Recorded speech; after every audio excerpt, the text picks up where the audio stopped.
আল্লাহ পাকের নবী মুহাম্মদুর রাসূলুল্লাহ সাল্লাল্লাহু আলাইহি ওয়াসাল্লাম তার জীবনের দিকে তাকিয়ে দেখুন। আমার আপনার নবী নূর নবী কখনো কাউকে গাল মন্দ করেনি, অথচ আমি তার উম্মতের দাবিদার।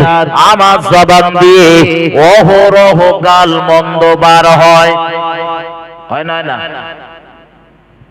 আজকের জন্য প্রথম শুনতেছেন আপনারা গাল। এদিকের লোক দেয় গাল, গালি দেয়।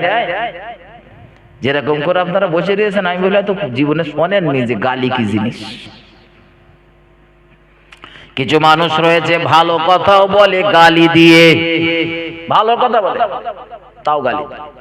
হয়তো কারোর ডেকে যাচ্ছে, এগুলো বেশি দেখা যায় যুবক ছেলেদের ভিতরে, বেশি দেখা যায় যুবকদের ভিতরে। ভালো কথা বলতেছে, কারোর হয়তো ডাকতেছে চল বাদুড়িয়া যাও, তাও সেই কথাটার ভেতরে একটা গালি দিয়ে ডাকে, এই অমুকের ছেলে চল বাদুড়িতে ঘুরে আসি। কয় না রাগাচ্ছে নাকি? হোক রাগ, কিন্তু রোগ সারুক। রাগ হোক কিন্তু রোগ সারুক। তুমি যে গালি দিতে পছন্দ করো, কত ভয়ানক অন্যায় তুমি করো, এটা যদি তুমি জানতে, আমি হাসিবুর তো মনে করি জীবনে কখনো তুমি গালি দিতে না। আল্লাহর নবী জানিয়েছেন, কোন সন্তান কোন ছেলে মেয়ে যদি তার পিতা মাতাকে গালিগালাজ করে, রাসূল জানিয়েছেন ওই সন্তানটি, ওই ছেলে মেয়েটি পশ্চিম কালেও জান্নাতে যেতে পারবে না। জান্নাত থেকে কয়েক হাজার মাইল দূরে জান্নাতের সুগন্ধি খুশবু পাওয়া যায়, এটা ওদের নসিবে জুটবে না। ও বাবাজি ভাইজানের আমার, আল্লাহর হাবিবে একজন সাহাবার সঙ্গে সঙ্গে জিজ্ঞাসা করলেন, ইয়া রাসূলুল্লাহ, এমন ছেলে মেয়ের কি জন্ম হবে যারা পৃথিবীর জমিনে তাদের পিতা মাতাকে গালিগালাজ করবে, গাল মন্দ করবে? ও বুঝে বাড়ি যান। তার মানে ওই পিরিয়ডের মানুষগুলোকে আমরা জাহিলিয়াতের যুগের, অন্ধকার যুগের মানুষ বলি। যে যুগের মানুষেরা নারীর ইজ্জত লুণ্ঠন করতে ভালোবাসতো, নিজেদের ভিতরে সর্বদা দাঙ্গা ঝগড়া ফাসাদে লিপ্ত হয়ে থাকতো, যে পিরিয়ডের মানুষেরা জীবন্ত কন্যাগুলোরে কবর দিত, ওই পিরিয়ডের মানুষগুলো পরবর্তীতে সোনার নবী রাসূলুল্লাহর সংস্পর্শে এসে সোনার মানুষে পরিণত হয়েছে।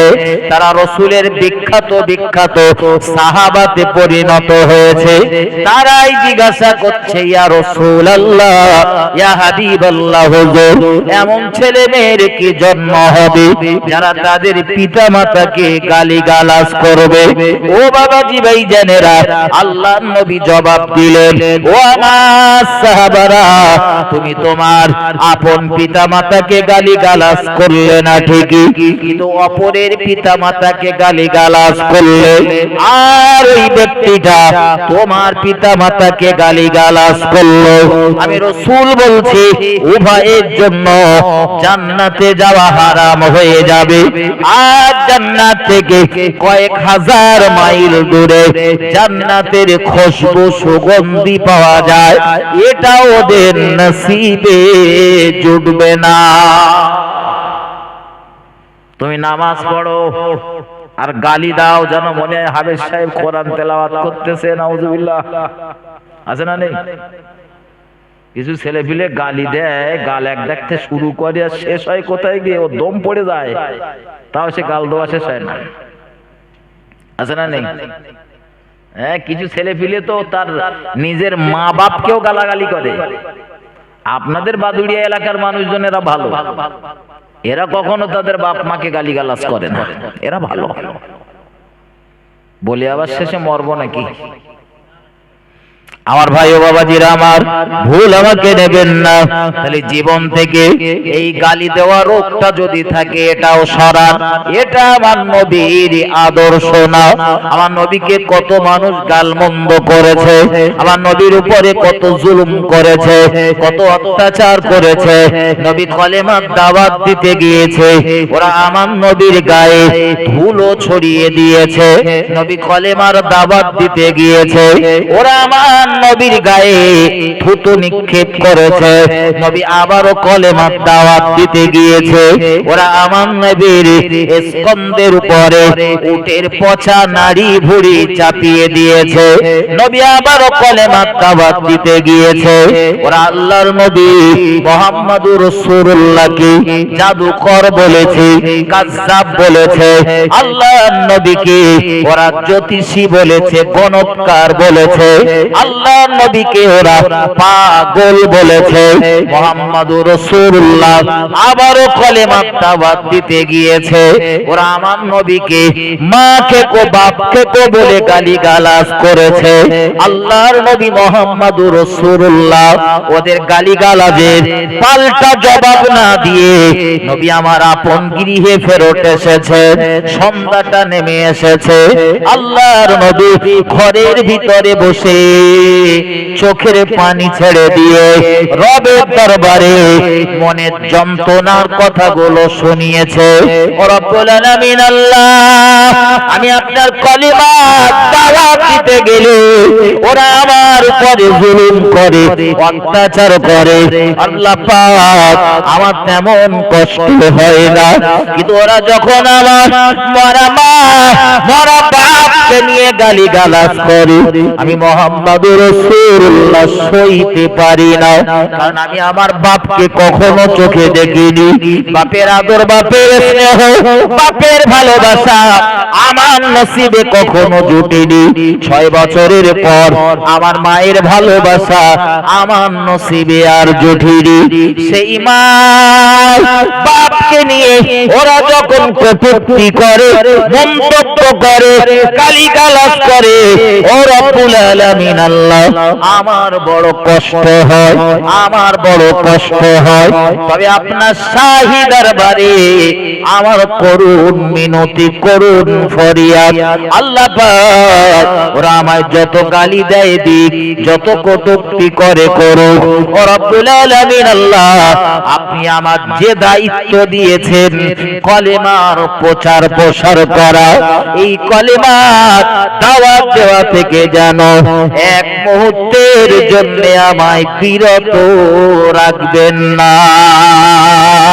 আমি অসহায় তাই এত দূরে রই, অসহায় তাই এত দূরে রই, শুধু সালাম জানাই মদিনা, যাইতে পারলাম না মদিনা, দেখতে পারলাম না।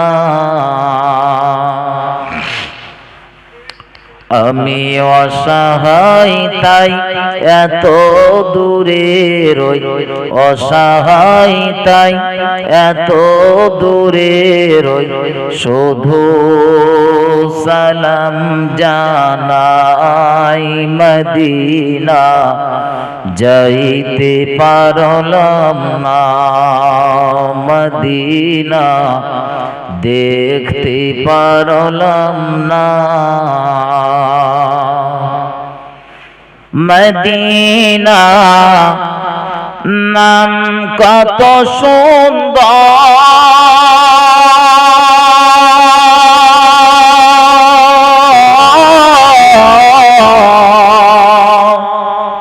মদিনা কেড়েছে অন্তর, ওই মদিনার পথের ধুলি আমি, ওই মদিনার পথের ধুলি আমি মাখতে পারলাম না মদিনা, যাইতে পারলাম না মদিনা, দেখতে পারলাম না। আল্লাহুম্মা সাল্লি আলা, ঢাপ ঢাপ করছে কোন সং, ওয়ালা আলি সাইয়্যিদিনা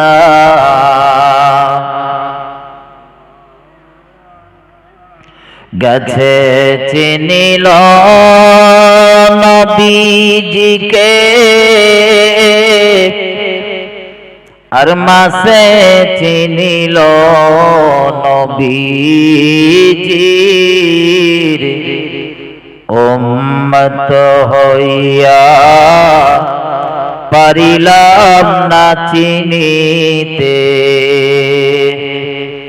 চিনিল বনের হরিণী আল্লাহুম্মা সাল্লি আলা সাইয়্যিদিনা চাপ খাচ্ছে গো ওয়ালা আলি সাইয়্যিদিনা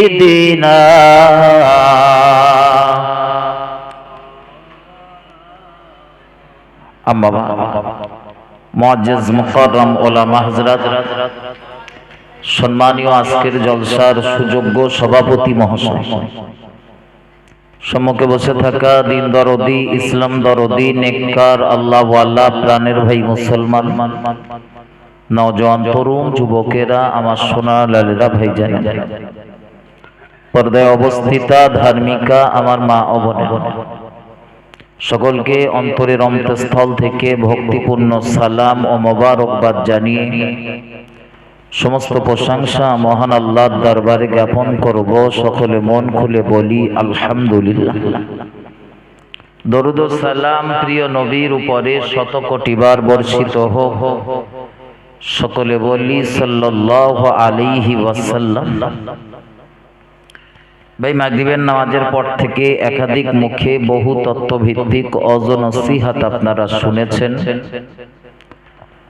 আমি কোরআন শরীফের ছোট্ট একটি আয়াতে কারিমা সঙ্গে রাসূলের জবানে বর্ণিত ছোট্ট একটি হাদিসের টুকরা তেলাওয়াত করেছি।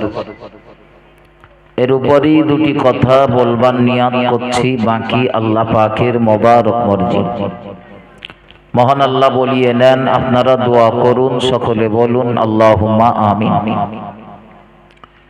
তবে বক্তৃতার প্রারম্ভে সূচনাতে বলছি, মজলিস খুব বেশিক্ষণ চলবে না, খুব অল্প সময়ের ভিতরে আখিরি মোনাজাত হবে। তাবারক অটোমেটিক প্যাকেট করা শুরু হয়ে গেছে। ওরা আমারে বললো যে হুজুর তাবারক প্যাকেট করা হয়ে গেলে আমরা সামনে যাবো, একটু ইশারা করবো, আপনি দোয়া করে দেবেন। একদম সোজা সাপটা কথা বলে ফেলবে। এই জন্য বলছি, যারা আশেপাশে রয়েছেন, ছড়িয়ে ছিটিয়ে রয়েছেন, একটু মেহরবানি করে আসুন মজলিসে, কিছু আলোচনা করবার মতো একটা পরিবেশ তৈরি করে দেন। কোরআন শরীফের ভিতরে মহান আল্লাহ স্পষ্ট ভাষায় বর্ণনা করেন, লাকাদ কানা লাকুম ফি রাসূলিল্লাহি উসওয়াতুন হাসানাহ। মহান আল্লাহ বলেন, জগৎবাসী, তোমাদের জন্য রয়েছে রাসূলের মাঝে উত্তম আদর্শ। একটু মহব্বত করে বলুন সুবহানাল্লাহ, আর একটু ভক্তি ভরে বলুন সুবহানাল্লাহ। যা সুবহানাল্লাহ একটু জোরে বললি মনে হয় পাপ হবে না, কি বলেন? পাপ হয়? যখনই কোনো ইবাদত করবেন একটু মনোযোগ দিয়ে করবেন, অমনোযোগী সহকারে কোনো ইবাদত করবেন না, কারণ সেই ইবাদত আল্লাহর দরবারে কবুল হয় না। অমনোযোগী সহকারে সারা রাত ধরে আপনি জিকির করলেন, ও জিকির তো কবুল হবে না। তো সারা রাত জিকির করার থেকে 5 মিনিট করেন, কিন্তু মনোযোগ দিয়ে করেন। এটা মাথায় রাখুন, শুধু আজকের ক্ষেত্রে না, সারা জীবনের জন্য এটা ব্রেনে রাখেন। তো মহান আল্লাহ আমাদেরকে জানিয়েছেন তার প্রিয় রসূলের আদর্শ হলো শ্রেষ্ঠ, আর আমাদের বলেছেন তারই আদর্শে আদর্শিত হওয়ার জন্য। আল্লাহ শুকরিয়া, আমরা যারা মুসলমান, আমরা যারা ঈমানদার, আমরা চেষ্টা করি রসূলের আদর্শে আদর্শিত হওয়ার, কিছু কম বেশি চেষ্টা চালাই। হয়তো দেখা যায় কখনো কখনো স্লিপ মারে, কিন্তু কম বেশি চেষ্টা করি। আজকের এই মজলিসটা হলো সবরাসানির মজলিস। যারা বিগত দিনে পৃথিবী থেকে বিদায় নিয়েছেন, মারা গিয়েছেন, তাদের রুহের মাগফিরাতের জন্য। এখন যাদের বাড়ির কেউ না কেউ মারা গেছে, তাদের এই মজলিসে আসা ভালো। আর যাদের বাড়ি এখনো কেউ মরিনি, আজরাইল যাদের বাড়ি এখনো পর্যন্ত আসেনি, মানে আজরাইল যাদের বাড়ি চেনে না, এক কথায় ওদের বাড়ি আর আজরাইল আসবে বলেও মনে হয় না, চেনে না তো বাড়ি, তাদের এই মজলিসে না আসলেও চলবে। তবে কোরআনের ভাষায় আল্লাহ বলেন কুল্লু নাফসিন যায়িকাতুল মাউত, মহান আল্লাহ বলেন প্রত্যেক নফস মৃত্যুর স্বাদ আস্বাদনকারী। তার মানে এক কথায় বোঝেন আমরা সবাই মরব। আজরাইল সব বাড়ি যাবে, সব বাড়ি যাবে। আজরাইল যেতে যেতে যেতে যেতে যখন বাড়ি ফুরিয়ে যাবে, পৃথিবীতে আর লোকজন কিছু থাকবে না, জীব বলতে আর কিছু থাকবে না, তো তখন আজরাইল জিজ্ঞাসা করবে আল্লাহ এখন আমার ডিউটি কি? আর তো কেউ নেই। তার রূহ সিজ করার যে ডিউটি আল্লাহ দিয়েছিলেন, সেই ডিউটি পালন করতে করতে দেখা যাবে আর লোকজন নেই, জীবজন্তু আর কিছু নেই। তো তখন আজরাইল জিজ্ঞাসা করবে আল্লাহ এখন আমার ডিউটি কি? আল্লাহ বলবেন আজরাইল এবার তুমি তোমার নিজের রূহটা সিজ করো। এবারে তোমারটা মানে কাজ শেষ, কাজ শেষ। এবারে তোমার রূহটা সিজ হোক, পৃথিবীতে আর প্রাণী বলে কিছুই বলেন থাকবে না। ওই মহান আল্লাহ তিনি থাকবেন। মহান আল্লাহর কি মৃত্যু হবে? একটু কথা বলেন। তিনি থাকবেন আর আমরা সবাই চলে যাব। ও কিছু বলবেন? হযরত আমার দিকে ধ্যান দেন। তাহলে আমরা যখন সবাই পৃথিবী থেকে চলে যাব, আমাদের বুদ্ধিমানের কাজ হলো পরকালের জন্য কিছু পাথেয় সঞ্চয় করা। আর সেই পাথেয়টা রাসূলের আদর্শের ভিতরই রয়েছে। আমরা এমন একজন নেতাকে পেয়েছি, এমন একজন রাহবারকে পেয়েছি, যিনি শুধু মুখে বলে যাননি, বরং কাজে পরিণত করে দেখিয়ে দিয়েছেন কিভাবে চলতে হবে। একটু বলুন সুবহানাল্লাহ। এজন্য রাসূলের প্রিয়তমা বিবি আমাদের আম্মা জান আয়েশা সিদ্দিকাকে জিজ্ঞাসা করা হয়েছিল, আম্মা জান আমরা তো রাসূলকে দেখি বাইরে খুব ভালো, তার কথাবার্তা, আচার ব্যবহার, চালচলন খুব সুন্দর, কিন্তু একজন মানুষ কতটা ভালো, সবথেকে ভালো সার্টিফিকেট দিতে পারে পুরুষের ক্ষেত্রে মহিলারা, মানে তার বিবি। আর বিবি কতটা ভালো ও সার্টিফিকেট দিতে পারে স্বামী। ঠিক না বল? আমি কত বড় হুজুর, আমি কত বড় হুজুর, ওটা সব থেকে ভালো বলতে পারবে আমার বিবি। কেন আপনার এখান থেকে আমি প্রোগ্রাম শেষ করে আপনারা কিছু টাকা পয়সা দেবেন, আমি পকেটে করলে বাড়ি যাবো। এমনও তো হতে পারে আমার ঘরের দরজাটা সিটকোনা লাগিয়ে, আমি বোঝানোর জন্য বলছি, মদের একটা বোতল খুলে দু চার ঢোক মেরেও তো আমি ঘুমাতে পারি। এটা আমার বিবি জানতে পারবে? পারবে না কত? এই জন্য স্বামী কত ভালো ওটা বলতে পারবে বিবি, আর বিবি কত ভালো ওটা বলতে পারবে স্বামী। এমনি আমার দেশের মেয়েদের কাছে কোন স্বামী যে ভালো রয়েছে এইরকম খুঁজে পাওয়া যায় না। পাওয়া যায়? আর কথা বলো না, আপনাদের ভয় লাগছে নাকি? পাশের রাস্তায় বিশ্বাস করেন আমি এ পর্যন্ত পাইনি যে কোনো মহিলা বলেছে যে আমার লোকটা ভালো, আমার লোকটা ভালো। ওরা নিজের লোকটারে বলবে খারাপ আর পরের লোকটারে বলবে ভালো। নদীর এ সাইড থেকে না, এ কুল থেকে মনে হয় ওই কুলে যা রয়েছে ওটা খুব সুন্দর, ওধারটা যা রয়েছে খুব সুন্দর। ওই ধারে গিয়ে দেখলি তখন বোঝা যায় ওটা সুন্দর না অসুন্দর। আমাদের মায়েদের যদি জিজ্ঞাসা করা হয় তোমার স্বামী কেমন, তা ও হয়তো এক বাক্যে বলবে, এমনি তো বলে পুকুর ঘাটে, কলতলায়, বিভিন্ন বউর সাথে কথাবার্তা বলতে গিয়ে বলে আমি বলে তাই ও সংসার করতেছি, আমি বলে অসংসার করতেছি। অন্য কেউ হলে সংসার করতে পারত না। আচ্ছা এই গল্প তো সবাই দেয়, এই গল্প ওই 100 মহিলার মধ্যে 99টা দেয়, একটা আমি একটু রেখে দিচ্ছি, কি দুটো হয়তো দেয় না, তো বাকি সবাই দেয়। তা পৃথিবীতে কোনো পুরুষ কি ভালো না? একটু কথা বলো, ভালো আছে না?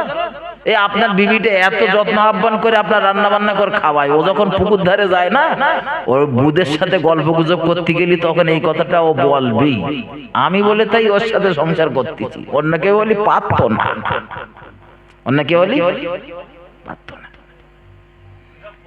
কিরকম করে হাসতে দেখেন,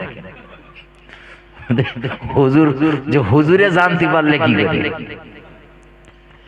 আমরাও তো পুকুরির ঘাটে টাটে যাই নাকি, যাই কলতলে আমাদের যেতে হয় না, সেসব জায়গায় গেলিতে সব আলোচনা কানে পড়ে না, পড়ে না, পড়ে, ব্যথা নেবেন না। তো রাসূলের বিবি আমাদের আম্মা জান আয়েশা সিদ্দিকাকে জিজ্ঞাসা হয়েছে, আম্মা জান একটু বলবেন, আমরা রসুলকে বাইরে দেখেছি খুব ভালো, কিন্তু ঘরের ভিতরটাতে কিরকম ওটা সব থেকে ভালো বলতে পারবেন আপনি, একটু বলবেন রসুলের আদর্শটা কেমন। আমাদের অধিকাংশ মানুষ আমরা সব বিবাহ করি একটা, বিবাহ করি একটা, আর যাদের সামর্থ্য রয়েছে হয়তো দুটো তিনটে চারটে পর্যন্ত করে, ও পর্যন্ত জায়েজ, ও পর্যন্ত জায়েজ। তাই বলে হুজুর জায়েজ বলে কালকে যেন আবার মেয়ে দেখা শুরু করবেন না, কারণ সমান নজরে যদি দেখতে পারেন তাহলে করেন, আর সমান নজরে দেখা আমাদের পক্ষে সম্ভব। একটারে মোটা চালের ভাত খাওয়াবেন, একটারে বাসমতি চাল দেবেন, ও চলবে না। একটারে দেবেন 600 টাকার শাড়ি আর একটারে দেবেন 180 টাকা দামের শাড়ি, ও হবে না, ও হবে না। সমান সমান সমান, কিন্তু ওই সমান দৃষ্টিতে দেখা আমাদের পক্ষে সম্ভব হয় না, এজন্য একটা থাকাই ভালো। আরে ভাই ওই একটা লেতাই আপনার মাথা খারাপ, আপনি যে কাজই করবেন তাতেও মাথা ঢুকিয়ে দেবে, তাতে একটা কথাও বলবে। আমার আলোচনায় আপনাদের অসুবিধা হচ্ছে নাকি? অসুবিধা হলে বলবেন, আমি আলোচনা ঘুরিয়ে দেবো। শুধু কি আগুন আমার সমাজে লেগেছে, আমি দুটো কথা বলতেছি। আমরা যে পরকালের জন্য পাতেহ সঞ্চয় করব, আর কি আমরা করতেছি সেইটা বলতে। এমনি তো পূর্বের বক্তা বলতেছিল আজকের এই স্টেজটা, শুধু আজকের না, বিগত কয়েক বছর ধরে দেখতেছি এই স্টেজটা শুধু কাদা ছড়াছড়ি হচ্ছে, শুধু কাদা ছড়াছড়ি। এ হুজুর আসে ওর নামে বদনাম করে, আর ও হুজুর আসে ওর নামে বদনাম করে, আর সব থেকে বিপদে পড়েছে এই সাধারণ জনগণ। ঠিক না বলতে পারবো না, কোন হুজুরটার ভালো বলে আর কোনটার খারাপ বলে, কার কথাটা নেবে আর কার কথাটা নেবে না, এই টেনশন। হযরত তো আয়েশা সিদ্দিকাকে যখন জিজ্ঞাসা করা হলো, যেহেতু আয়েশা সিদ্দিকার অনেকগুলো সতীন রয়েছে, তিনি তো একা না রাসূলের বিবি, একা না, অনেকগুলো সতীন রয়েছে, কিন্তু আয়েশা সিদ্দিকাকে জিজ্ঞাসা করা হলো কেন? আরো তো বিবি ছিল, তাদের তো জিজ্ঞাসা করতে পারতেন। আয়েশাকে জিজ্ঞাসা করেছে, আয়েশা অল্প বয়স্ক, আয়েশা অল্প বয়স্ক না, হ্যাঁ, ওই মেয়েদের প্রথম প্রথম বিবাহ হবার পরে দেখবেন শ্বশুর বাড়ির যত খুঁটিনাটি খারাপ দুর্নাম বদনাম ওরা বেশি করে, বেশি করে না কম করে? বেশি করে না, খেয়াল করবেন না, হয়তো 2-4 মাস পরে, একদম আজকের এসে কালকের না, 2-4 মাস পরে আমার ননদটা এইরাম, নন্দাইটা এইরাম, আমার দেওরটা সে এইরাম, বিভিন্ন রকম কথাবার্তা। শাশুড়ি এ পর্যন্ত তো আমি তো দেখিনি কোন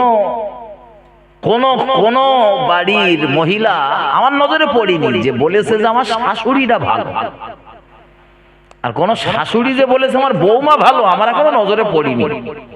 আপনাদের যদি পড়ে আমার একটু বলবেন, আমি একটু দেখে আসি।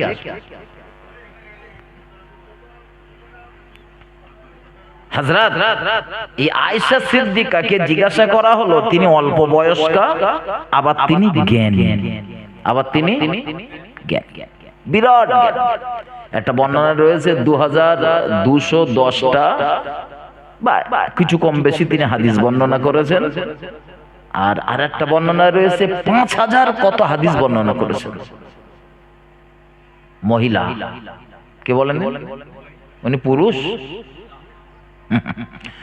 হ্যাঁ, এতগুলো মানুষ সন্ধ্যা থেকে বসে রয়েছেন, আমি যদি একজনের বলি ভাই এই লাইভ ছাড়া ওজা হচ্ছে ও ছাড়া, আমার আগে মোহিত ভাই কি বলে গেছে হুবাহু একটু বলেন, একজন একটু উঠে দাঁড়ান দিন, মোহিত যা বলেছে হুবাহু তাই বলতে হবে, ওই ভাষা হবে না? হয় না? অথচ রাসূলের যে সাহাবারা হাদিস বর্ণনা করেছে, ঠিক রাসূল যা বলেছেন তারাও তাই বলেছেন। তারাও হ্যাঁ, শুধু তাই না, একই শব্দে বলেছেন। কখনো কোন শব্দ যদি তাদের ব্রেনে না আসতো তো তখন বলতো সম্ভবত রাসূল এইরকম একটা শব্দ এই জায়গাটায় বলেছেন। একটু সুবহানাল্লাহ বলবেন না? আচ্ছা, ওদের অশোনা আর আমাদের অশোনা এক? আর কথা বলেন। রাসূল একটা হাদিস বলেছেন, সেই হাদিসটা হুবহু রাসূল যেভাবে বলেছেন সেইভাবে বর্ণনা করা ছোলার দরকার আছে? আমার ভাই ও বাবাজিরা আমার, কেউ কেউ বলেছেন রাসূলের পরে, রাসূলের সাহাবাদের ভিতরে সব থেকে জ্ঞানী ব্যক্তিটার নাম হলো প্রিয় নবীর প্রিয়তমা বিবি আমাদের আম্মা জান হযরত আয়েশা সিদ্দিকা রাদিয়াল্লাহু তাআলা আনহা। একটু মহব্বত করে বলুন সুবহানাল্লাহ। তবে একটা প্রশ্ন জাগতে পারে, হুজুর আমরা তো জানি পুরুষদের ভিতরে সব থেকে বেশি হাদিস বর্ণনা করেছেন প্রিয় রাসূলের প্রিয় সাহাবা হযরত আবু হুরায়রা রাদিয়াল্লাহু তাআলা রাসূলের একজন বিখ্যাত সাহাবা। আবু হুরায়রা শব্দের অর্থ হলো বিড়াল ছানার পিতা। নাম ভালো রাখতে হয়, যে নামের খুব সুন্দর মানে হয় সেরকম নাম রাখতে হয়। তার রাসূলের একটা সাহাবা, নাম কি বলেন? নাম বলে দিস তো, আবু হুরায়রা। জি, এর নাম আবু হুরায়রা হলো কেন? বাপ রেগে গেছিল নাকি? না না না, সচরাচর দেখা যায় বাপ মা, নানা নানি বা দাদা দাদি এরাই নামটা রাখে। কখনো কোনো হুজুরের কাছ থেকে হয়তো নাম একটা নির্বাচন করে নেয়, আবার তার ভেতর 4-5টা নামের ভিতর থেকে একটা চুজ করে হয়তো এইটা রাখে। আবু হুরায়রার নামটা অরিজিনাল আবু হুরায়রার নাম আবু হুরায়রা না, ওর নাম হলো আব্দুর রহমান। তার নাম কি? আব্দুর রহমান, রহমানের বান্দা। কি সুন্দর নাম।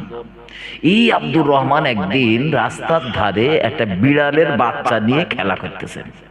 বিড়াল বুজুর্গ আলেম যারা ভালো মানুষ যারা, তাদের বাড়িতে দেখবেন বিড়াল থাকে, তারা বিড়াল পোষে।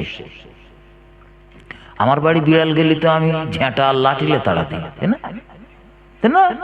হ্যাঁ,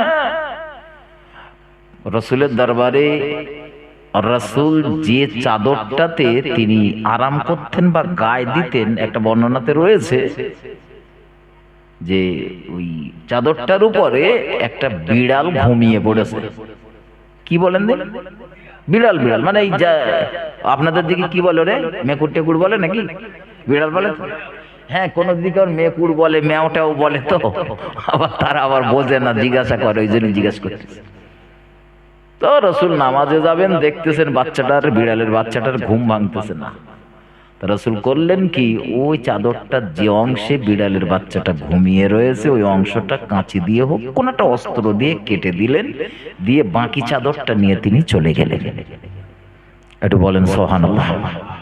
আমরা কি করি?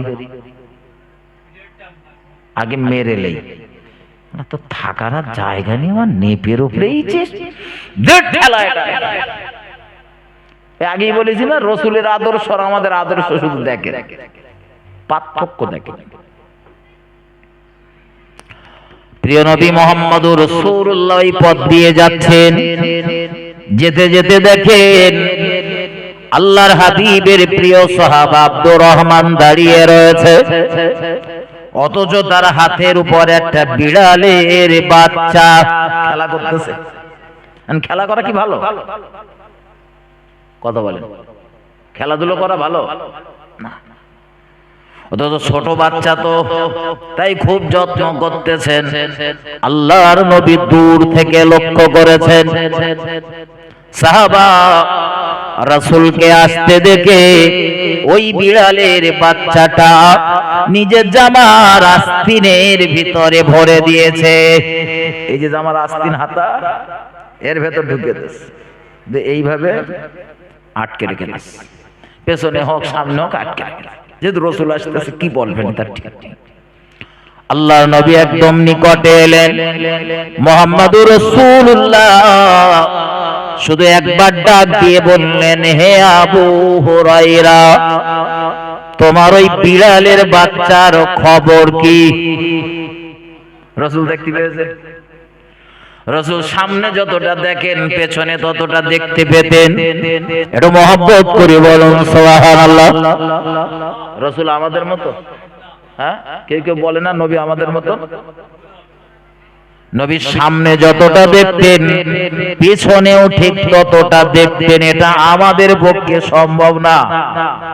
আমরা পিছন দেখতে গেলে ঘাড় ঘোরাতে হবে, তারপর পিছন।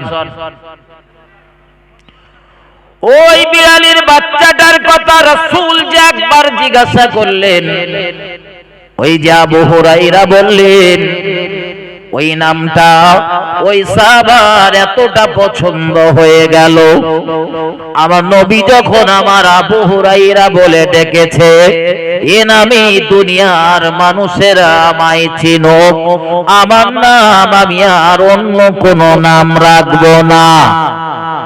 একটু সুবহানাল্লাহ বলেন। আমরা হলে কি করতাম? বলেন মন ঝট করে বলেন, কি করতাম?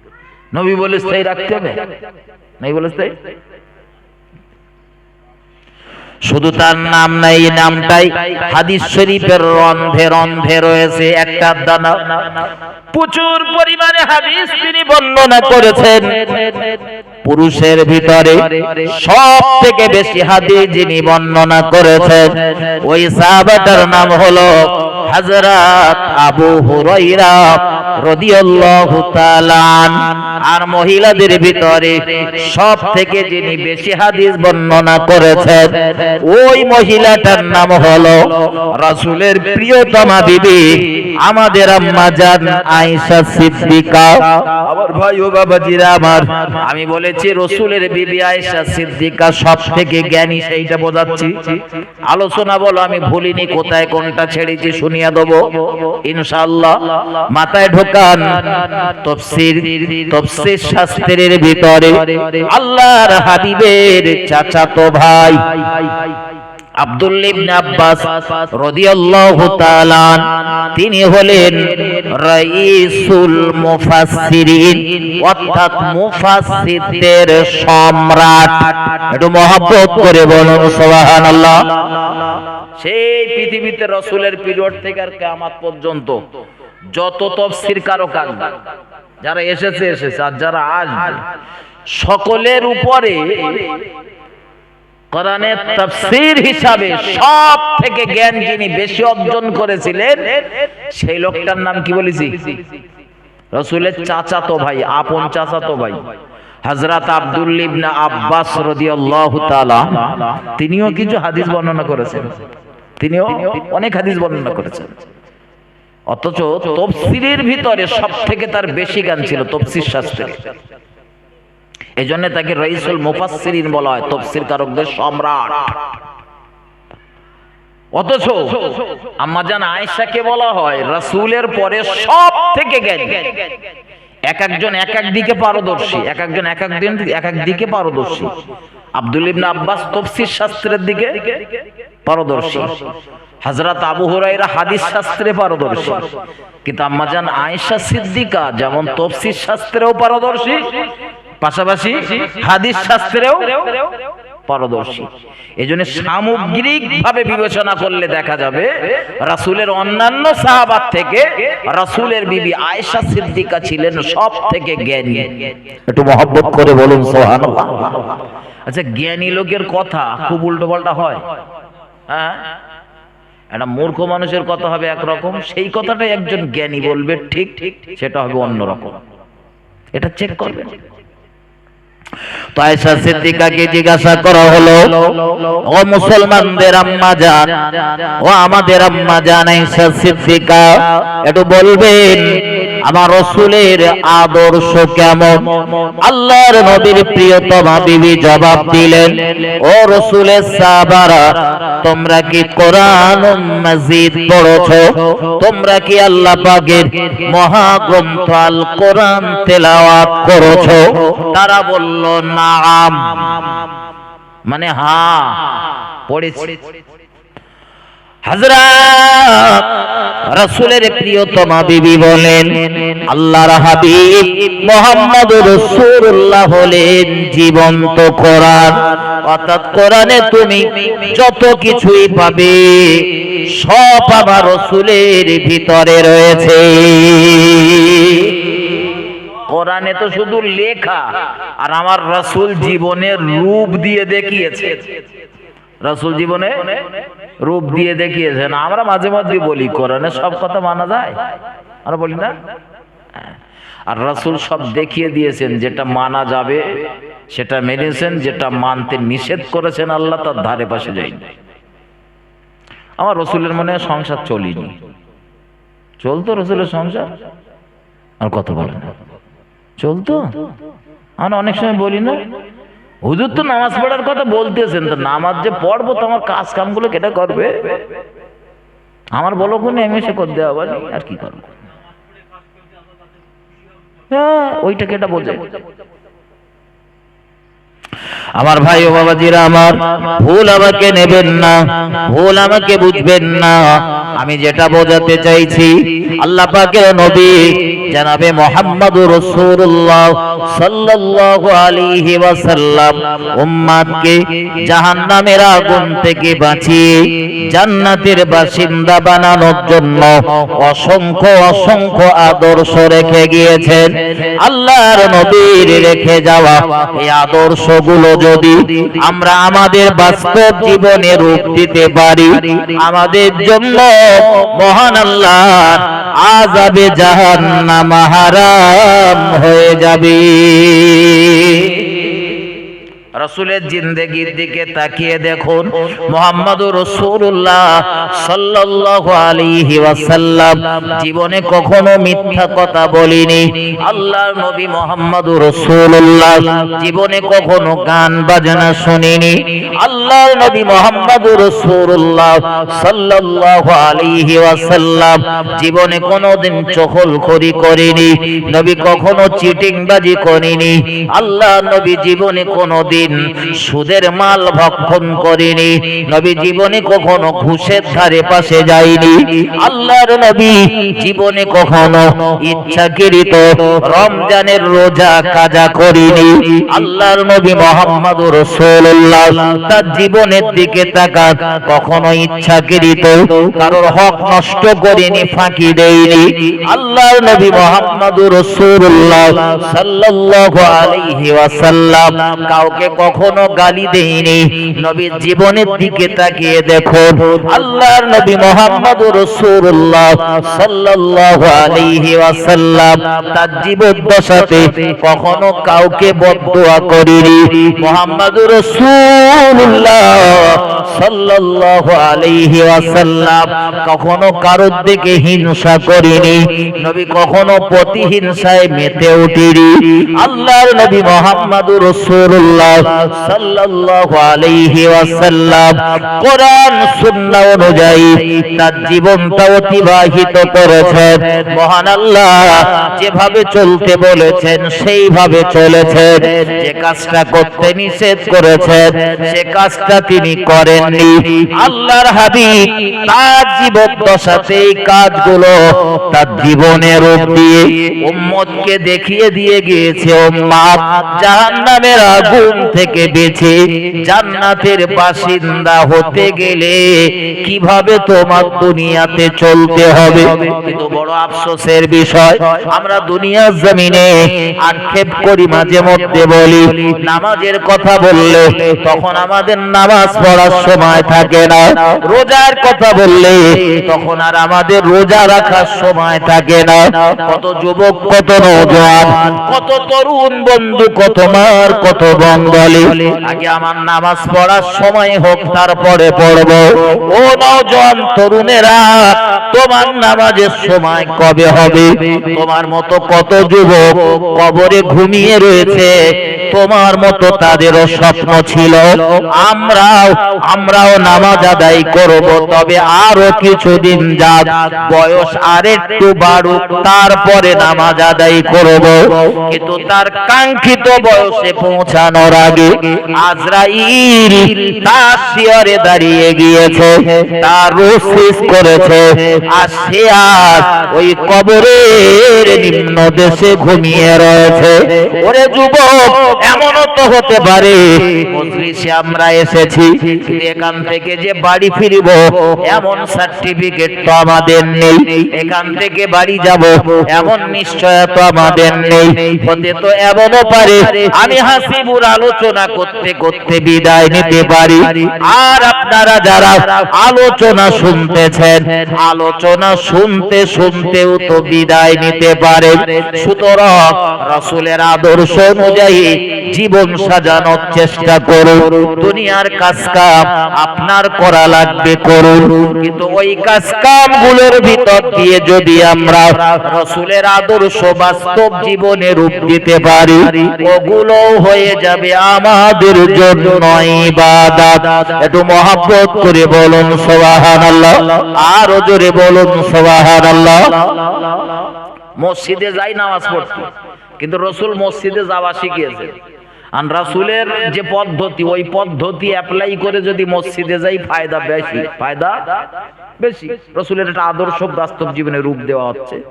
এমনি গেলুম মসজিদে, ডান পা না বাম পা কোনটা আগে দেব ও আমার দেশের অধিকাংশ মুসলমান জানে না, জানে না। অথচ রাসূল শিখিয়েছেন মসজিদে ঢুকতে গেলে প্রথম দিতে হয় ডান পা। প্রথম কোন পা? ডান পা। আরো একটা দোয়া দেখবেন ওই মসজিদের গেটে, অধিকাংশ মসজিদে দেখেছি লেখা থাকে একটা দোয়া আছে না, ওই দোয়াটা পড়ে ঢুকতে হয়। ওই দোয়াটা পড়ে ঢুকতে হয়। যাওয়ার সময় ডান পা, যাওয়ার সময় ডান পা, ফেরার সময় বাম পা। কিন্তু আমরা যারা মুসল্লি যখন মসজিদে ঢুকি, অধিকাংশ মুসল্লির আমি খেয়াল করে দেখি আমাদের আর খেয়াল থাকে না, কোন পা আগে যাচ্ছে কোন পা পড়ে যাচ্ছে। ও দোয়া যাদের মুখস্থ নেই, ও গেটে তো সব লেখা থাকে, ওইটা চেষ্টা করলে ওই দেখেও হয়ে যাবে, দু চারবার পড়লেই মুখস্থ হয়ে যাবে। খুব সহজ দোয়া।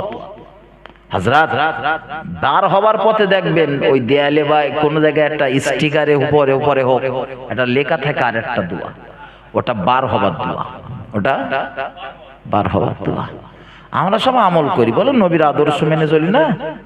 নবীর মহব্বত করা খুব সহজ, মুখে বলি না আমরা নবীর ভীষণ ভালোবাসি, নবীর জন্য জীবন দিয়ে দেবো। তোমার নবীর জন্য জীবন দিতে হবে।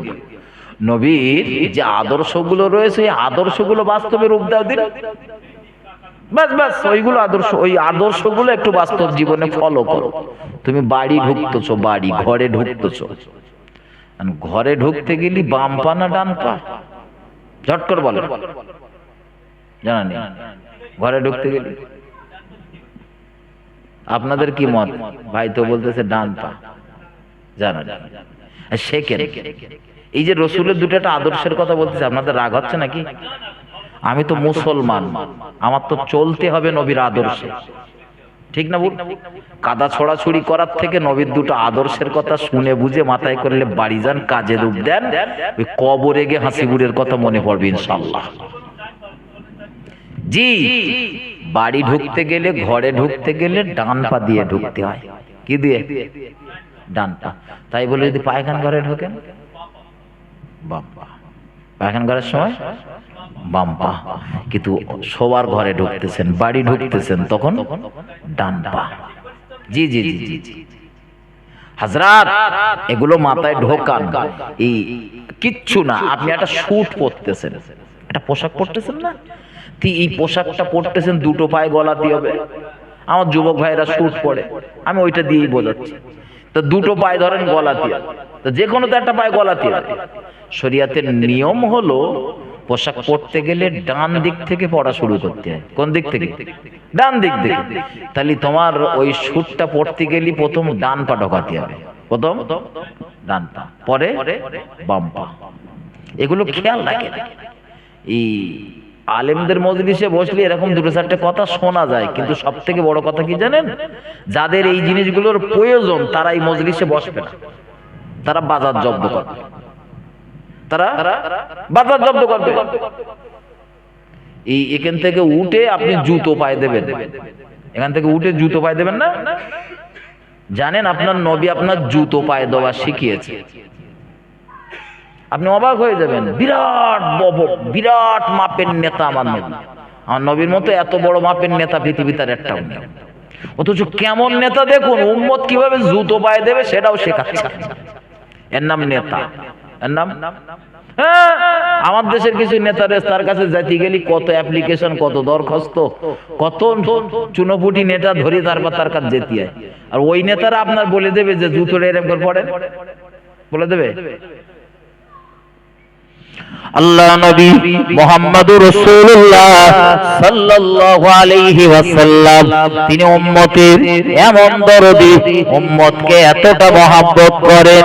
আল্লাহর হাবিবের লক্ষ্য আমার একটা উম্মত যেন জাহান্নামের আগুনে না পড়ে, আমার একটা উম্মত যেন আল্লাহর জাহান্নামে না যায়। একটু মহব্বত করে বলুন সুবহানাল্লাহ। এজন্য জুতো পায়ে দিতে হবে কিভাবে, ওটাও নবী শিখিয়েছেন, আল্লাহর নবী শিখিয়েছেন।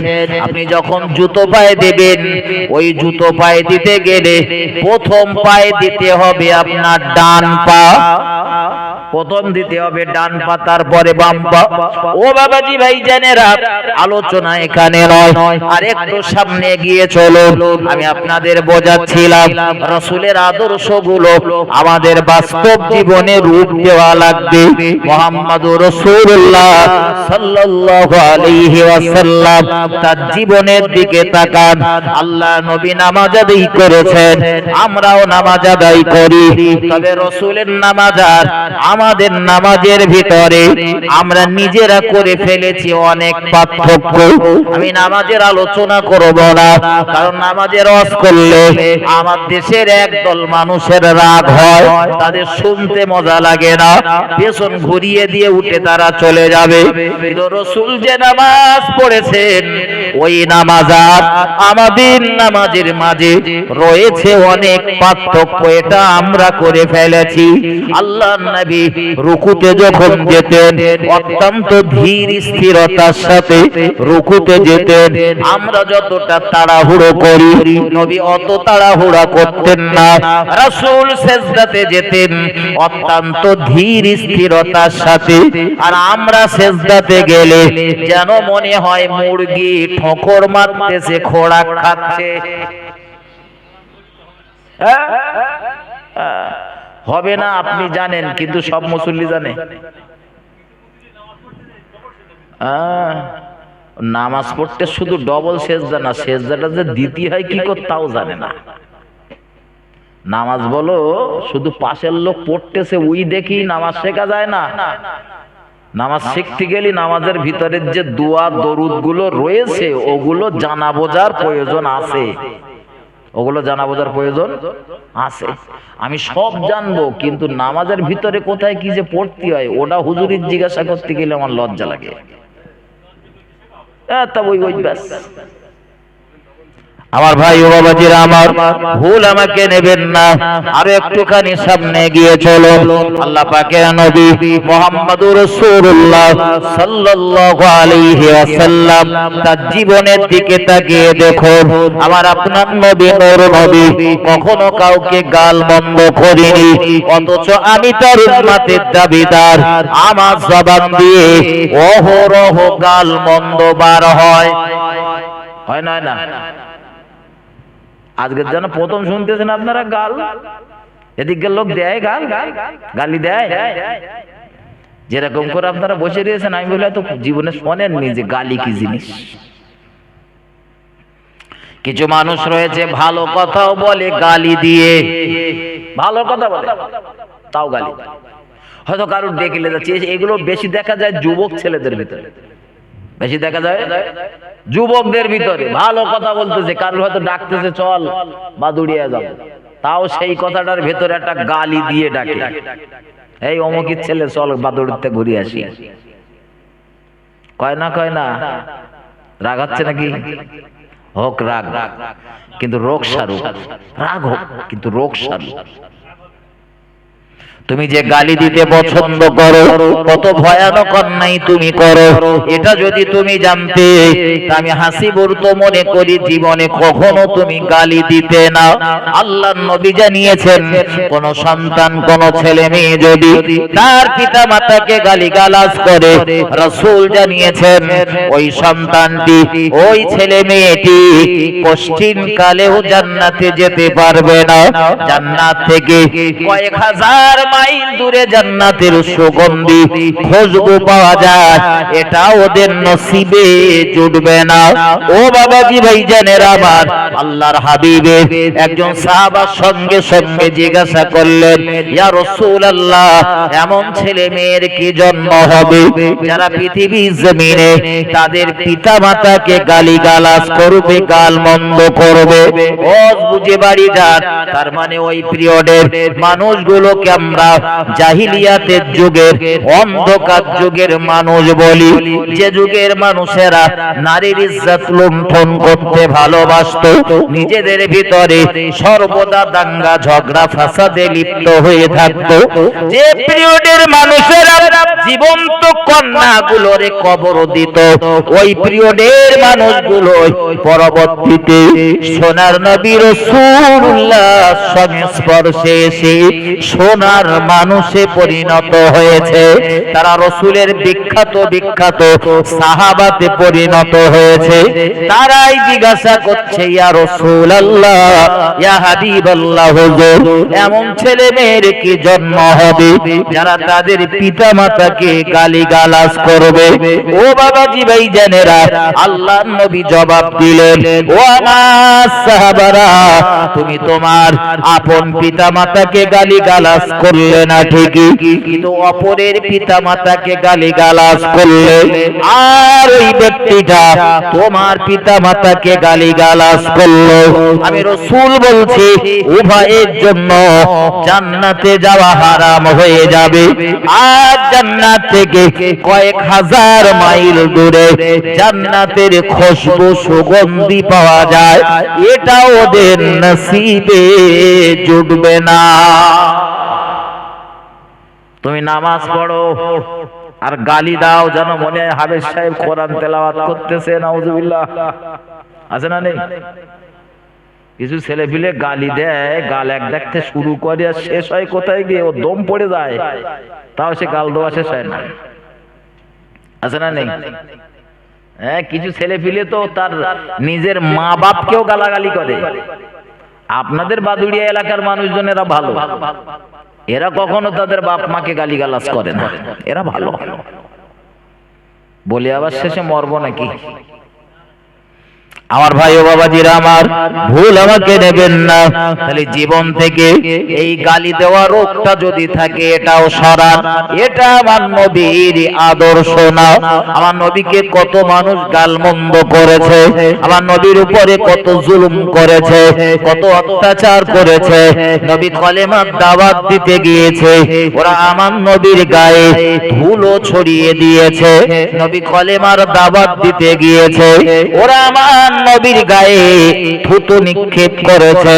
নবী আবারও কলেমার দাওয়াত দিতে গিয়েছে, ওরা আমার নবীর স্কন্ধের উপরে উটের পচা নাড়ি ভুড়ি চাপিয়ে দিয়েছে। নবী আবারও কলেমার দাওয়াত দিতে গিয়েছে, ওরা আল্লাহর নবী মুহাম্মদুর রাসূলুল্লাহকে জাদুকর বলেছে, কাযযাব বলেছে। আল্লাহর নবীকে ওরা জ্যোতিষী বলেছে, গণৎকার বলেছে। আল্লাহর নবীকে ওরা পাগল বলেছে। মুহাম্মদুর রাসূলুল্লাহ আবারও কলেমার দাওয়াত দিতে গিয়েছে, ওরা আমার নবীকে মাকে কো বাপকে কো বলে গালিগালাজ করেছে। আল্লাহর নবী মুহাম্মদুর রাসূলুল্লাহ ওদের গালিগালাজের পাল্টা জবাব না দিয়ে নবী আমার আপন গৃহে ফেরত এসেছে। সন্ধ্যাটা নেমে এসেছে, আল্লাহর নবী ঘরের ভিতরে বসে চোখের পানি ছেড়ে দিয়ে রবের দরবারে মনের যন্ত্রণার কথাগুলো শুনিয়েছে। ও রব্বুল আলামিন আল্লাহ, আমি আপনার কলিমা দাওয়াত দিতে গেলে ওরা আমার উপরে জুলুম করে, অত্যাচার করে। আল্লাহ পাক, আমার তেমন কষ্ট হয় না, কিন্তু ওরা যখন আমার মরা মা মরা বাপকে নিয়ে গালিগালাজ করে, আমি মুহাম্মদুর রাসূলুল্লাহ সইতে পারি না। কারণ আমি আমার বাপকে কখনো চোখে দেখিনি। বাপের আদর, বাপের স্নেহ, বাপের ভালোবাসা আমার নসিবে কখনো জুটেনি। 6 বছরের পর আমার মায়ের ভালোবাসা আমার নসিবে আর জুটেনি। সেই মা বাপকে নিয়ে ওরা যখন কটূক্তি করে, মন্তব্য করে, গালিগালাজ করে, ও রব্বুল আলামিন আল্লাহ, আমার বড় কষ্ট হয়, আমার বড় কষ্ট হয়।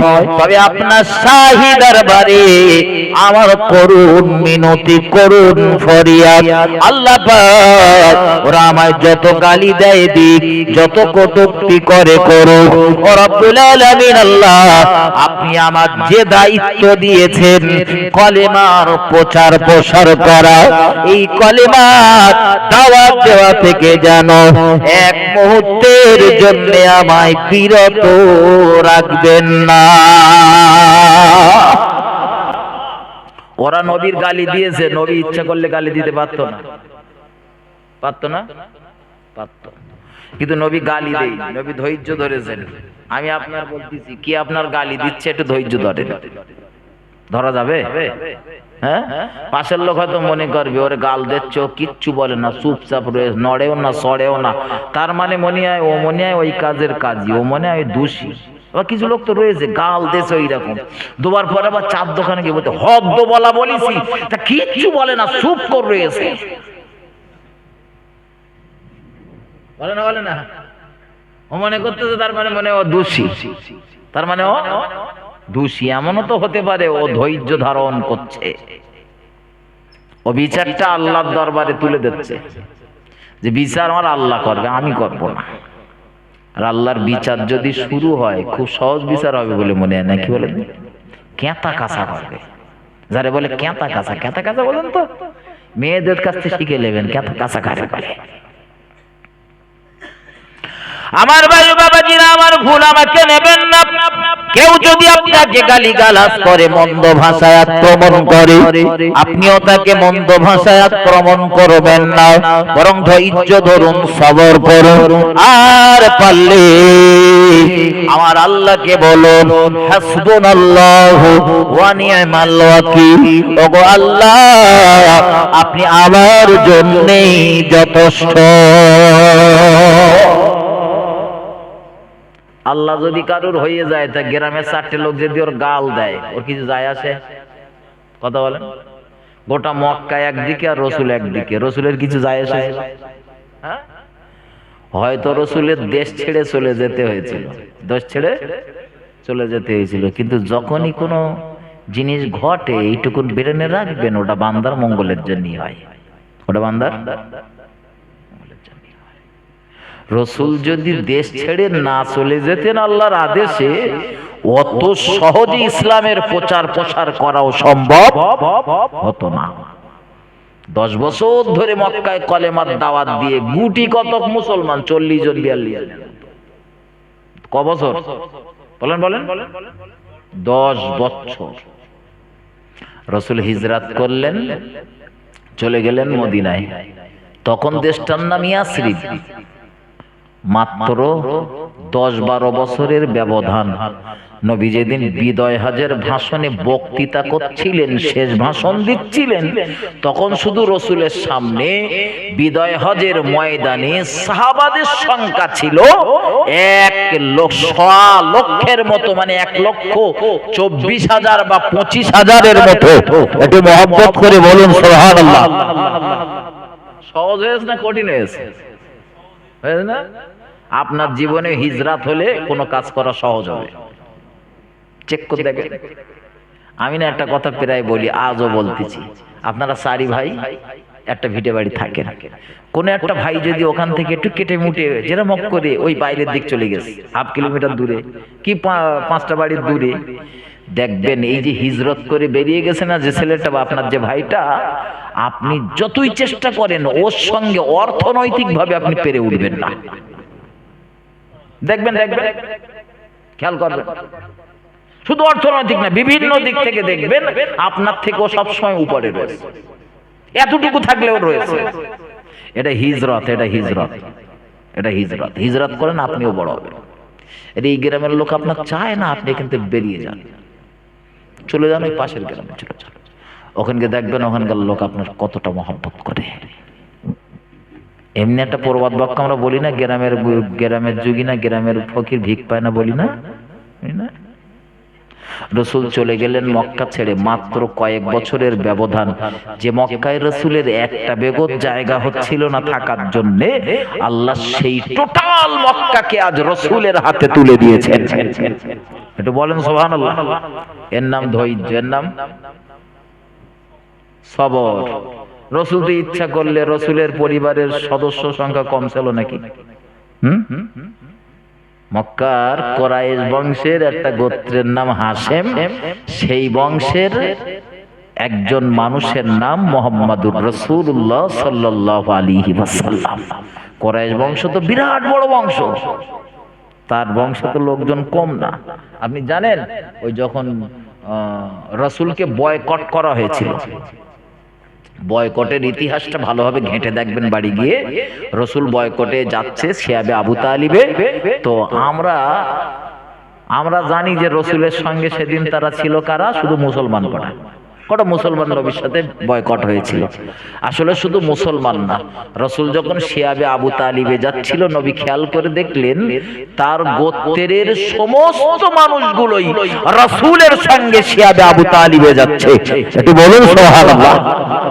ব্যতিক্রম শুধু আবু লাহাব, ব্যতিক্রম আবু লাহাব নবীর চাচা, ওইটা ছাড়া বাকি সবাই নবীর সাথে যাচ্ছে।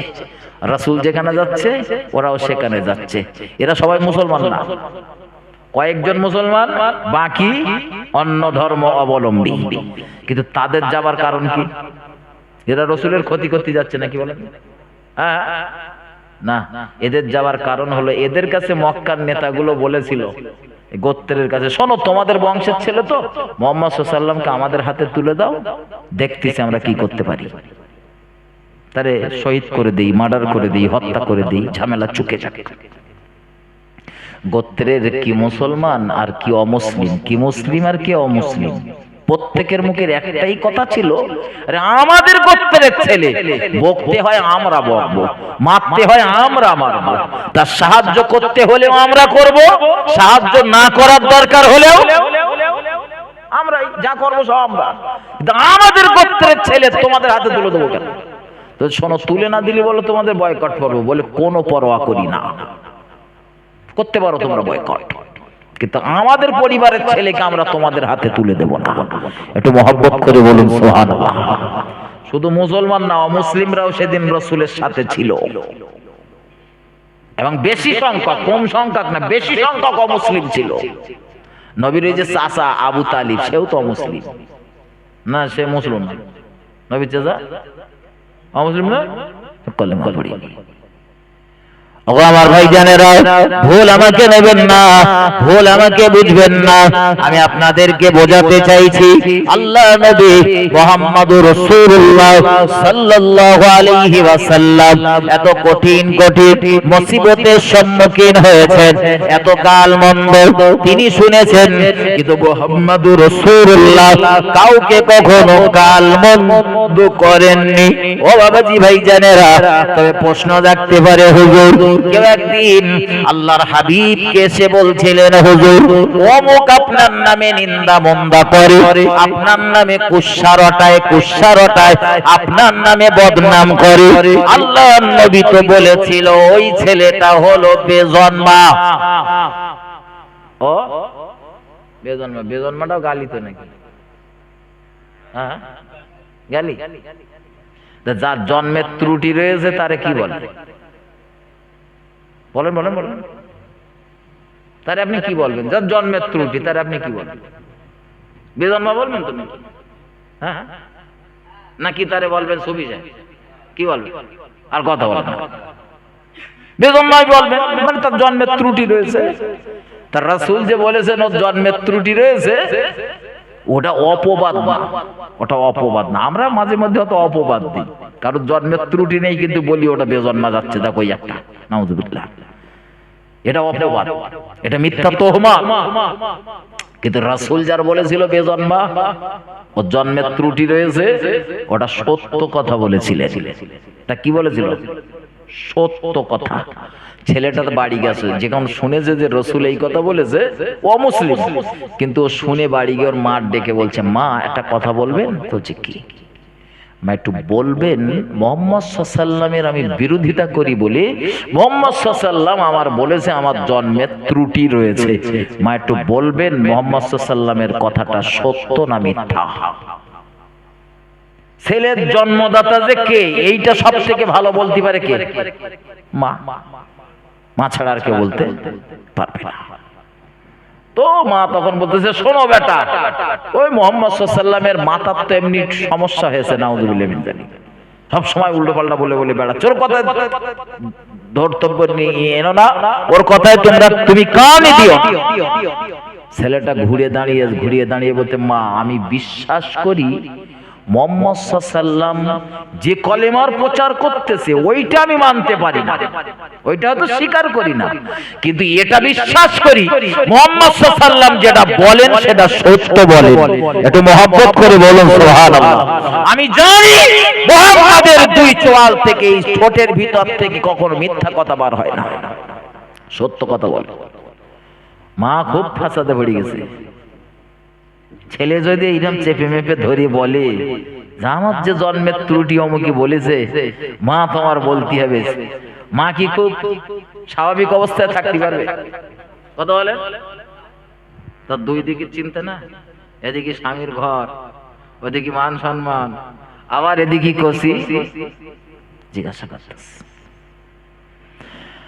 তো ছেলেটা বারবার চাপ দেওয়ার পরে মা বলতে প্রস্তুত হয়ে গেল, বেটা আসলে মুহাম্মদুর রাসূলুল্লাহ যে কথাটা বলেছে কথাটা মিথ্যা না, সত্যি তোমার জন্মের ত্রুটি রয়েছে।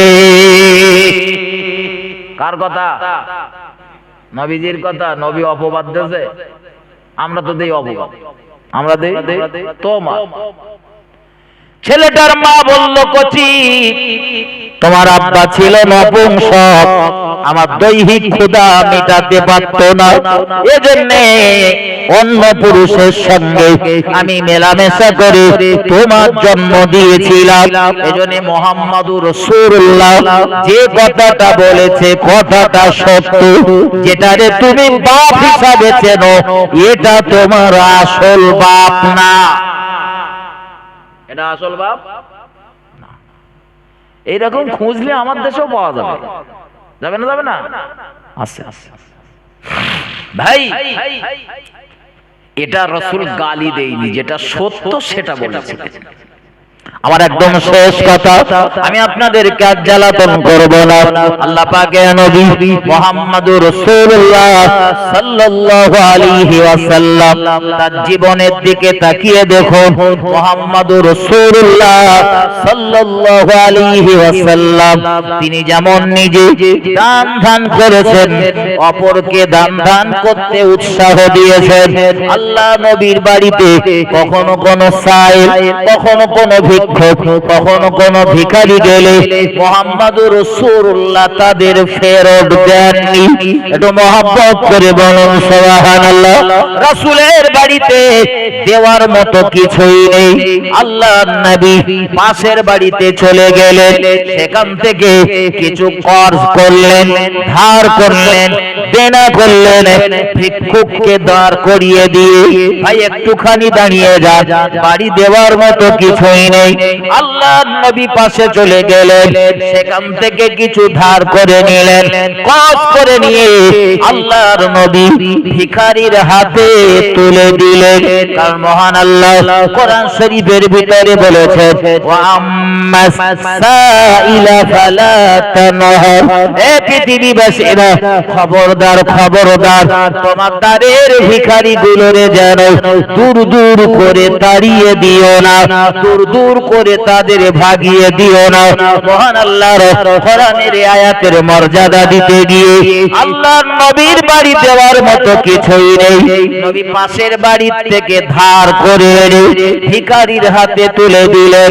কখনো দেখা গিয়েছে এমন রাসূলের বাড়িতে দেওয়ার মতো কিছু নেই, নবী খরচ করতে গিয়েছেন, সেখানে কিছু পেলেন না, অথচ দয়ার নবী তাকে তারপরেও ফেরত না দিয়ে কোন একজনের নাম উল্লেখ করে বলে দিয়েছেন, তুমি অমুকের কাছে যাও, আর গিয়ে বলবে মুহাম্মাদুর রাসূলুল্লাহ পাঠিয়েছে, তার কাছ থেকে এই পরিমাণ অর্থ তুমি নিয়ে নেবে, তাকে বলে দিও এটা মুহাম্মাদুর রাসূলুল্লাহ পরিশোধ করে দেবেন। একটু মহব্বত করে বলুন সুবহানাল্লাহ। এটা রাসূলের আদর্শ, বাড়ির নিয়ে ধার করে ভিখারির হাতে দিয়েছে। আমার আদর্শ কি আমি কার বলবাম সে রাখতো? আমার আদর্শ কি পকেটে রয়েছে বান্ডিল, তারপরে বলতে হবে না, যাও, হবে না। এটা নবীর আদর্শ? কথা বলেন। কৃপণতা করেন, কিন্তু ভাই আখিরাতের জন্য কৃপণতা করবেন না। আপনি দুনিয়ায় কৃপণতা করে 2 বিঘে জমি কিনেছেন, সুখের জন্য তো নাকি? হ্যাঁ, খুব কষ্ট করে হালাল হারাম বাদ বিচার হয়তো কেউ করে, কেউ করে না। খুব কষ্ট সৃষ্ট করে খানিকটা হারামের টাকা, খানিকটা হালাল টাকা সব এক জায়গায় করে 2 বিঘে জমি আপনি কিনেছেন সুখে থাকবেন বলে। আপনার অবর্তমানে খুব বেশি বেশি হলে আপনার ছেলে মেয়েগুলো মনে রাখবে। আপনার অবর্তমানে খুব বেশি বেশি, এমনি যে রোজ কবরস্থানে যাবে তা না। কত ছেলে মিলে তো দেখা যায় হুজুরির ডেকে লে যায়, আমার বাপের জন্য একটু সবরাসানি করতে হবে, কিন্তু কবরস্থানে গিয়ে যদি জিজ্ঞাসা করা হয় একটা বড় কবরস্থান, তা তোর আব্বার কবর কোনটা, তা বলতে সে মনে নি, তবে এইরকম জায়গায় একটা হবে কোন জায়গায়, বাপের কবরটা কোন জায়গায় সেও আর মনে নি থাকে। জি জি, খুব ভালো কথা বলতেছেন, মাথায় ঢোকান। খুব বেশি বেশি হলে আপনার ছেলে পিলে গুলো হয়তো মনে রাখবে যে আমার দাদু অমুক, এই আমার বাপ অমুক, সে আমার এই জমি জায়গাগুলো কিনে দিয়ে গেছে, একটু খুশি হবে। মাঝে মধ্যে তো আপনার জন্য একটু দোয়া করবে। তার থেকে বেশি হলে আপনার নাতি পোতাগুলো হয়তো বলতে পারে যে এটা আমার দাদুর সম্পদ, আমার দাদুর নাম অমুক, এই আমার দাদুর সম্পদ। কিন্তু তারপরের জেনারেশন সে আপনার নাম একবারও মুখে নেবে না। নেবে নেবে নেবে এই যুবকগুলোরে জিজ্ঞাসা করে দেখেন, মুরব্বীগুলো হয়তো অনেকে বলতে পারবে, কিন্তু যুবকগুলো জিজ্ঞাসা করে দেখেন, জিজ্ঞাসা করেন কইছি তোর আব্বার নাম কি, তো বলবে। তারপর জিজ্ঞেস করছি তোর দাদুর নাম কি, তার নামটা বলবে। কিন্তু যদি বলা কইছি তার পদদাদার নাম কি, আর আর আর বলেন বলেন হ্যাঁ জানতে পার অধিকাংশ, আমি দায়িত্ব নেই বলতেছি, আপনার গ্রামে কাল সকালবেলা লেগে যান, লেগে যান, 100-র ভিতরে 85টা যুবক বলতে পারবে না। আমি তো 15 জন সাইড রেখেছি, ওরা বলতে পারবে, আর একটু বেশি করে বললি হতো। ও বাপের নামটা জানবে, দাদুর নামটা জানবে, তারপরের জেনারেশন তারা আগে যে কে ছিল ওর নাম জানে না। আমার জিজ্ঞেস করলে তো আমিও বলতে পারবো না। তাহলে কোন দেশের ভূত কবে এসে বাস করবে? আর তার জন্য আমি হালাল হারাম কোনো বাদ বিচার না করে মাল তৈরি করে রেখে চলে গেছি। কবরে গিয়ে আযাব ভোগ করতে হবে আমার ওই জমির উপরে, আমি তার চিনিও না আর সে আমার চেনে না, সে বাস করবে। কথাটা বুঝতে পেরেছেন? হ্যাঁ, কোন উড়ো ভূত আসবে তার জন্য আপনার চিন্তা করতে বলেছে কেডা? আপনার চিন্তাটা আপনি করেন, আর কবরের চিন্তাটা করেন। এইবার ছেলে পিলের জন্য কিছু রাখতে হয়, রাখুন, হালাল পদ্ধতিতে রাখুন, হালাল ভাবে রাখুন। ছেলেপিলের জন্য হারাম উপার্জন দিয়ে ছেলেপেলের ঘর বাড়ি গাড়ি জমি জায়গা কিনে দেওয়ার কোনো প্রয়োজন নেই। ওতে আপনার দুটো পয়সা লাভ নেই, দুটো পয়সা লাভ নেই, আপনার ক্ষতি, আপনার ক্ষতি। ক্ষতি বাস করবে ছেলেপিলে, আর কবরে গিয়ে আযাব খেতে হবে কার? আমার। তাহলে আমি কত লাভবান চিন্তা করেন। হাজরাত, আমি বিদায় নেব। ভাইরা, না দোয়া সবরাসানি হবে, অনেকটা সময় নষ্ট হবে, এক্ষুনি দোয়া সবরাসানি হবে ইনশাল্লাহ। আমি আলোচনা ছাড়তেছি এখানে, শুধু এতটুকু কথা মাথায় রাখুন। কখনো যদি কখনো আপনার দ্বারে কোনো ভিখারি আসে, তাকে ফিরিয়ে দেবেন না, সাধ্য মতো চেষ্টা করবেন। লোকে 10 টাকা দিয়েছে, আপনার 10 টাকা দেওয়ার ক্ষমতা নেই, 2 টাকা দিতে পারবেন, আপনি তাই দেন, খুশি মনে দেন। আপনার কাছে হয়তো 10 টাকা রয়েছে, আপনি 10 টাকা দিলে আপনার কাছে কিছু থাকবে না। আপনি বাজারে যাচ্ছেন, তো 1 টাকা দেন, তাও তো দেওয়া যাবে না, দেওয়া যাবে না, দেওয়া যাবে, দেবেন। কোনো ভিখারিকে কখনো তাড়াবেন না, এটা আমার রাসূলুল্লাহর আদর্শ নয়। আর আল্লাহর কোরআন স্পষ্ট নিষেধ করেছেন ভিখারিকে তাড়াতে। সুতরাং আমরা কোনো ভিখারিকে আজকের পর থেকে আর তাড়াবো না ইনশাআল্লাহ। আসুন আমরা এই মজলিস থেকে রাসূলের শানে একটু সালাতু ওয়াস সালাম পাঠ করে নেই। ইয়া নবী